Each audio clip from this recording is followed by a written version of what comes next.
আমি যে তোমাকে খবরটা দিব, আমার শ্বশুর আর আমার শাশুড়ি খবর দিতে দেয় না, আমার হাত থেকে ফোনটা পর্যন্ত কেড়ে নিছে ভাইজান। আমারই আর আমার এই মাইয়াটারে বাড়ি থেকে বাই করে দিছে ভাইজান। তাই তো আমি শেষ অস্ত্র হিসেবে তুঙ্গ বাড়িতে আইছি। ও আচ্ছা, এখন তুই তোর জামাই রেখাইয়া আমার সংসার আইছস আমার সংসারটা খাওয়ার জন্য। এই মুহূর্তে তোর মাইয়া ডারে নিয়ে না এই বাড়ি থেকে বাইরে যা। বৌমা, তুমি এসব কি কইতাছো?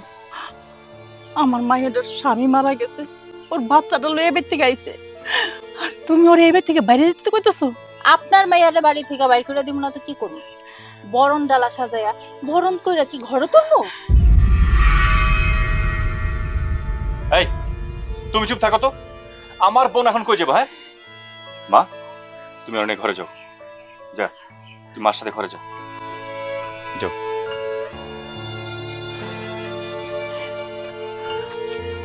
আমি একটু বাজারে যাইতেছি।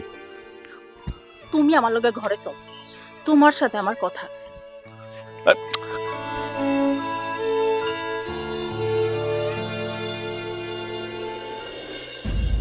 তুমি কেন তোমার বোনকে এই বাড়িতে থাকতে দিলা? নিজের সংসারটারে তো খাইছে, অহন আইছে আমার সংসারটারে খাইতে। অলক্ষী একটা। এসব তুমি কি কইতেছো? আমার বোনের যদি এই বাড়িতে জায়গা না দিই, ও কই যাবো বলো তো? কই যায়